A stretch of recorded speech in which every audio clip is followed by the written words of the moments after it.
गुफ्तगू करेंगे 2-3 इशूज़ पे। सबसे अहम जो इशू है वो तो डेफिनेटली बजट का ही है, क्योंकि बजट जो है वो हतमी मरहले में दाखिल हो चुका हुआ है। पाकिस्तान और अमेरिका के दरमियान टैरिफ के हवाले से जो मामला चल रहे थे उसमें डेवलपमेंट हुई है। उसमें पाकिस्तान का वफद जो है वो अमेरिका जा रहे हैं। बजट में कुछ नए टैक्स जो है वो लगाए जा रहे हैं। वो कौन से टैक्स हैं? मराहत दी जा रही हैं, रियायत दी जा रही हैं। वो कौन सी जो है वो रियायत हैं, कौन सी मराहत हैं, उस पर हम बातचीत करेंगे। अस्सलाम वालेकुम नाज़रीन, मैं हूँ आपका मेज़बान इरशाद अंसारी और आप देख रहे हैं एक्सप्रेस न्यूज़। नाज़रीन, आज हम आपसे गुफ्तगू करेंगे 2-3 इशूज़ पे। सबसे अहम जो इशू है वो तो डेफिनेटली बजट का ही है, क्योंकि बजट जो है वो हतमी मरहले में दाखिल हो चुका हुआ है। और उसके अलावा हम आपसे गुफ्तगू करेंगे कि पाकिस्तान और अमेरिका के दरमियान टैरिफ के हवाले से जो मामला चल रहे थे उसमें डेवलपमेंट हुई है। उसमें पाकिस्तान का वफद जो है वो अमेरिका जा रहा है और उसकी अमेरिकी सदर डोनाल्ड ट्रंप ने भी जो है वो उसकी तस्दीक की है। इसकी हम कुछ तफसीलात आपको बताएंगे। और दूसरा ये कि बजट में कुछ नए टैक्स जो है वो लगाए जा रहे हैं। वो कौन से टैक्स हैं उस पर हम तफसील आपको बताएंगे। और कुछ मराहत दी जा रही हैं, रियायत दी जा रही हैं। वो कौन सी जो है वो रियायत हैं, कौन सी मराहत हैं, उस पर हम बातचीत करेंगे। और इसके साथ साथ ही हम एक इशू जो इस वक्त ज़ुबान ज़द आम हुआ है वो डिजिटल करेंसी के हवाले से है, क्योंकि उस पर हुकूमत जो है वो बहुत आगे जा चुकी है, लेकिन कानूनी तौर पे कुछ नहीं है।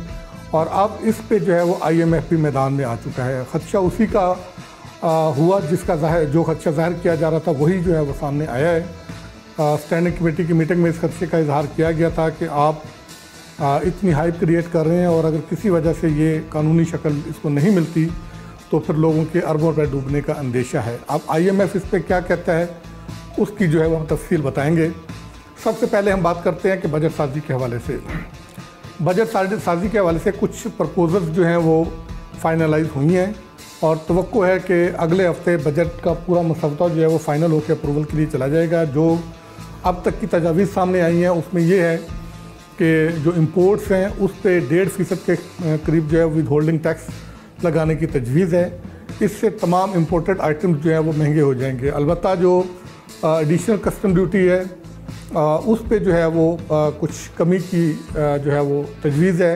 इसी तरह रेगुलेटरी ड्यूटीज़ जो है वो कम की जा रही हैं। ख़ाम माल पे जो टैक्सेस हैं विद होल्डिंग टैक्स भी और दूसरे टैक्सेस उसको कुछ कम किया जा रहा है।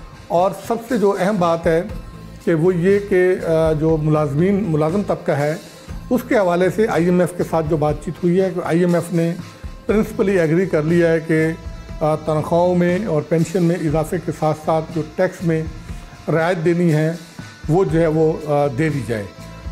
चूँकि हुकूमत ने जो अल्टरनेट प्लान पेश किया है उसमें कोई 450 से 500 अरब रुपए के एडिशनल रेवेन्यू मेजर्स हैं और उस एडिशनल रेवेन्यू मेजर की वजह से IMF इस पे जो है वो रजामंद हुआ है।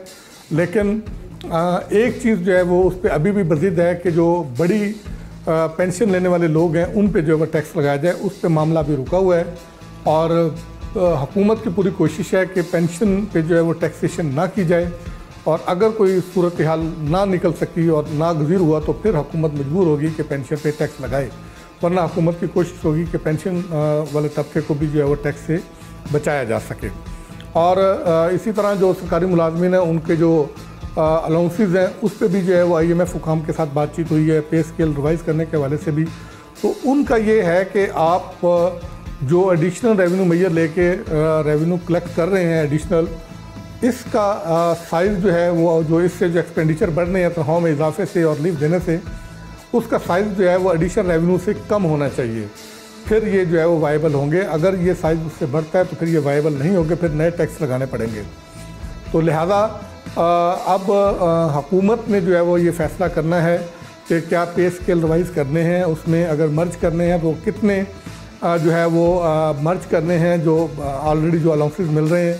और कम अज़ कम उजरत का मुतालबा तो अगरचे जो है वो 50,000 का आ रहा है कि, लेकिन तवक्को ये की जा रही है कि कम अज़ कम उजरत 40 से 45,000 के दरमियान जो है वो हुकूमत मुकर्रर करने की तजवीज़ का जो है वो जायज़ा ले रही है। लेकिन इस पर भी जो हमारा मैन्युफैक्चरिंग सेक्टर है यानी कि जो इंडस्ट्रियलिस्ट हैं उनकी तरफ से काफ़ी जो है वो रद्द अमल आ रहा है, मुखालफत की जा रही है। उनका ये कहना है कि एक तो EOBI की तरफ से भी कुछ जो है वो चीज़ें पेंशन भी बढ़ा दी गई है और बाकी भी इकदाम कोई लाज जो है वो अमेंडमेंट उस पर लाई जा रही है तो उसका बर्डन भी हमारे ऊपर आता है। तो इसी तरह जब आप कम से कम उजरत भी बढ़ा देते तो उसका बर्डन भी हमारे ऊपर आता है। तो उससे हमारी जो कास्ट ऑफ प्रोडक्शन पहले ही बहुत ज़्यादा है तो इससे मज़ीद महंगी हो जाती है। तो हमारी चीज़ें वायबल नहीं रहती कि मार्केट में जाके जो है वो दूसरे ममालिक की कीमतों को जो है वो कम्पीट कर सकें।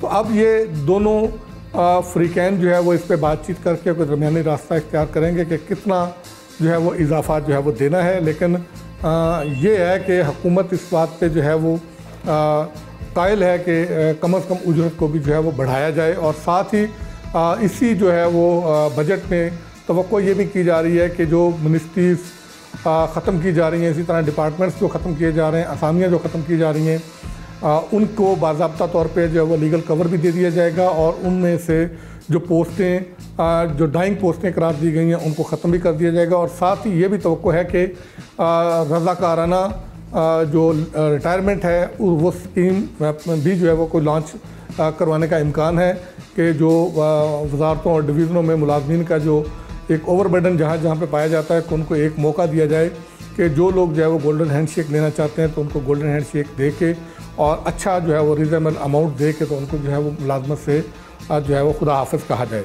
इस पर मुख्तलिफ जो है वो तजावीज़ जो है इस पर ज़ेर गौर हैं कि गोल्डन हैंडशेक देनी है तो उसमें कितनी जो है वो तनख्वाहें देनी है, उसमें क्या उनको कमोटेशन कितनी देनी है, कितने सारे जो ओवरऑल पैकेज उनको क्या देना है। अगर ये ख़जाने के लिए वायबल रहता है तो फिर हुकूमत इसी बजट में जो है वो गोल्डन हैंडशेक स्कीम भी जो है वो अनाउंस कर सकती है। तो ये तो थी बजट साजी के हवाले से बातचीत। अब हम बात करते हैं कि जो टैरिफ अमेरिका की तरफ से आयद किया गया था उसके बाद जो सूरत बनी थी उस पर वजारत तिजारत ने भी बाज़ाब्ता तौर पे जो है वो इसका ऐलान कर दिया था कि हमने जो है वो अमेरिका के साथ टैरिफ पे जो है वो बातचीत बाकायदा तौर पे शुरू कर दी है। और अमेरिकन हुकाम के साथ इस पर जो है वो टेलीफोनिक गुफ्तगू भी हो चुकी थी, शेड्यूल भी तय हो चुका था और उसके लिए अगले महीने जो है वो पाकिस्तान से एक वफद जो है वो अमेरिका जाएगा। अब उसकी बाकायदा तौर पे अमेरिकी सदर जो है वो डोनाल्ड ट्रंप उन्होंने भी इसकी जो है वो तस्दीक किया। उन्होंने टेस्ला में जो है वो एलोन मस्क के साथ जो है वो प्रेस कॉन्फ्रेंस की है और उसमें पाकिस्तान के हवाले से जब गुफ्तगू हुई पाकिस्तान और भारत के हवाले से तो उनका ये कहना था कि हमने जो दो एटमी ताकतें थी पाकिस्तान और भारत, इनके दरमियान जो जंग है वो हमने तिजारत को फ़रोग़ देने के नाम पे जो है वो रुकवाई है और हम उसमें कामयाब हुए हैं कि आप जो है वो गोलियां चलाने के बजाय आपस में लड़ने और एक दूसरे पे जो है वो बमबारी करने के बजाय आप तिजारत पे आएँ। और उसी को बुनियाद बना के हमने तिजारत को रोका है, इनको जंग को रोका है। और उन्होंने तस्दीक की कि पाकिस्तान का जो वफद है वो अगले हफ्ते यानी कि जो जून में से पहला हफ्ता जो शुरू हो रहा है उसमें जो है वो अमेरिका जा रहा है और वहाँ पे जाके अमेरिकी हुकाम के साथ बातचीत करेगा। लेकिन उन्होंने साथ में मतलब भी किया भारत को लेके कि अगर भारत जो है वो इससे बाज नहीं आता और अगर जंग की तरफ जाती हैं और जंग का माहौल दोबारा बनाया जाता तो फिर अमेरिका जो है वो तिजारत नहीं करेगा, ना तिजारत की तरफ जाएगा। और इसी से जुड़ी बात ये भी है कि भारत की तरफ से जब ये सिचुएशन बनी, पहलगाम वाला वाक़या पेश आया, उसके बाद जो जंग बंदी हुई उसके बाद से मुसलसल जो है वो पाकिस्तान की इकॉनमी पे हमले करने की कोशिशें जारी रखे हुए था, पाकिस्तान की इकॉनमी को नुकसान पहुंचाने की कोशिश की, उसमें नाकाम हुआ। और अभी जो अदाद शुमार सामने आए हैं इन्वेस्टमेंट के वो तो काफ़ी हौसला अफजा हैं और अमेरिका और बरतानिया और चीन की तरफ से जो इन्वेस्टमेंट हुई है वो बहुत ज़्यादा है और उससे भारत में जो है वो ज़्यादा खलबली जो है वो मची हुई है। इसलिए माहिरीन का ये ख्याल है कि भारत जो है वो अपनी हरधर्मी से बात नहीं आएगा और वो कोई ना कोई दोबारा से जो है वो इस तरह का एडवेंचर करने की कोशिश करेगा। क्योंकि अभी जो चीन की तरफ से ट्रांसपोर्ट और दूसरे शोबों में जो इन्वेस्टमेंट की गई है उसमें 1 अरब और 20 करोड़ डॉलर से ज़्यादा की इन्वेस्टमेंट की गई है। इसी तरह अमेरिका की तरफ से 80 करोड़ डॉलर से ज़्यादा की इन्वेस्टमेंट आई है और बरतानिया से भी इसी तरह जो है वो इन्वेस्टमेंट जो है वो बढ़ी है। तो ये हौसला अफजा है पाकिस्तानी इकॉनमी के लिए, लेकिन परेशान कौन है भारत के लिए, क्योंकि उसने पूरी कोशिश की लेकिन वो इसमें कामयाब नहीं हो सका।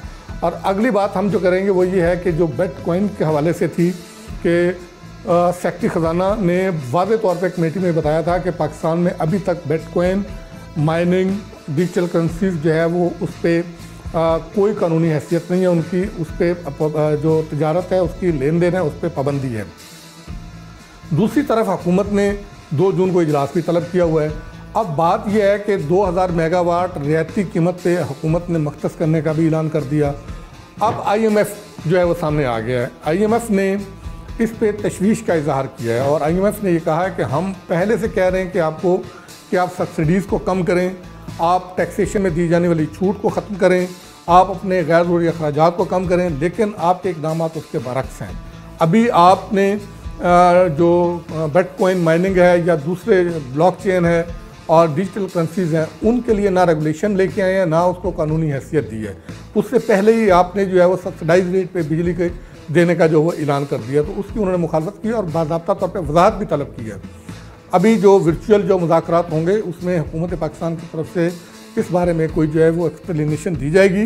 तो ये ऐसी एक सिचुएशन है जिससे जो इकॉनमी है उसमें जो है वो एक एम्बिग्विटी और कन्फ्यूजन जो क्रिएट होती है। इस वक्त बिटकॉइन डिजिटल करेंसीज का कारोबार करने वाले जो हैं वो कोई 4 करोड़ के करीब जो है वो लोग हो चुके हैं। तो अरबों रुपए की इन्वेस्टमेंट है। इसी खदशे का इजहार कायमा कमेटी बराए ख़जाना के इजलास में किया गया था कि आप इसकी इतनी हाइप क्रिएट कर रहे हैं और लोग इसकी तरफ माइल हो रहे हैं, लेकिन अगर किसी वजह से ये बेल जो है वो मंडे ना चढ़ सकी और कानून साजी ना हो सकी, इसको कानूनी हैसियत ना दी जा सकी, तो फिर क्या होगा। अभी भी लोग जो है वो कोई FIA को फेस कर रहा है, कोई जो है वो पुलिस में मुकदमात को जो है वो फेस कर रहा है, क्योंकि इस बारे में कोई कानून साजी नहीं है। तो लिहाजा इस एम्बिग्विटी को ख़त्म करना चाहिए। वजारत ख़जाना के जो हमारे ज़राए हैं वो ये बताते हैं कि हुकूमत ने इसमें बहुत सारी चीज़ें फ़ाइनल कर ली हैं, लेकिन वो बजट का इंतज़ार कर रहे हैं कि लग ये रहा है कि फाइनेंस बिल के साथ ही ये सारी जो है वो डिजिटल करेंसीज के बारे में भी कानून साजी जो है वो हो जाएगी और इसमें टैक्स के मुतालिक जो मामलात हैं वो भी जो है वो टैक्स कवानीन में अमेंडमेंट करके जो है वो हुकूमत ले आएगी और इस तरह जो बाकी इक़दाम हैं वो भी जो है वो शायद फाइनेंस बिल के ज़रिए जो है वो हुकूमत करने का इरादा रखती है। अब देखना ये है कि हुकूमत इसमें कितना जो है वो कामयाब होती है और उससे पहले वज़ीर ख़ज़ाना जो 2 जून को इजलास तलब किया उसमें क्या करने जा रहे हैं। और इसके साथ साथ आपको एक छोटी सी और बात बता दूं कि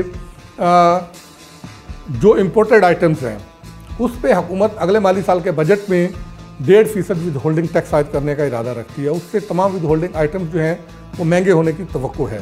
और इसके साथ साथ अगले माली साल के बजट में जो बैटरीज़ हैं, लैपटॉप हैं और स्मार्टफोन की बैटरीज़ हैं, उसके लिए जो है वो ड्यूटी टैक्सों में जो है वो कुछ रियायत देने का सोच रही है, ताकि पाकिस्तान में जो है वो लैपटॉप और स्मार्ट मोबाइल फ़ोन की जो बैटरीज़ हैं उसकी प्रोडक्शन जो है वो बढ़ सके। और साथ साथ ये भी है कि जो पेट्रोल और डीजल से चलने वाली गाड़ियां हैं उन पर जो है वो लेवी लगाने की जो है वो तजवीज़ ज़ेर गौर है। और इस लेवी आयद करने का जो पीछे मिथ है वो ये है कि पाकिस्तान में जो गाड़ियाँ हैं यानी कि इलेक्ट्रिक व्हीकल्स उनको फ़रोग दिया जाए, उसके लिए एक फ़ंड भी कायम करने की तजवीज़ है। अगर ये लेवी आयद होती है तो इससे कोई 25 से 30 अरब रुपए का जो है वो हुकूमत को एडिशनल रेवेन्यू आएगा। और अगर ये 5 साल तक लेवी लगाने का प्रोग्राम है और अगर 5 साल तक ये रहती है तो हुकूमत को ये कोई 125 से लेकर 150 अरब रुपए का एडिशनल रेवेन्यू आएगा। और ये रेवेन्यू जो है वो इस फंड में जाएगा और इसको जो है वो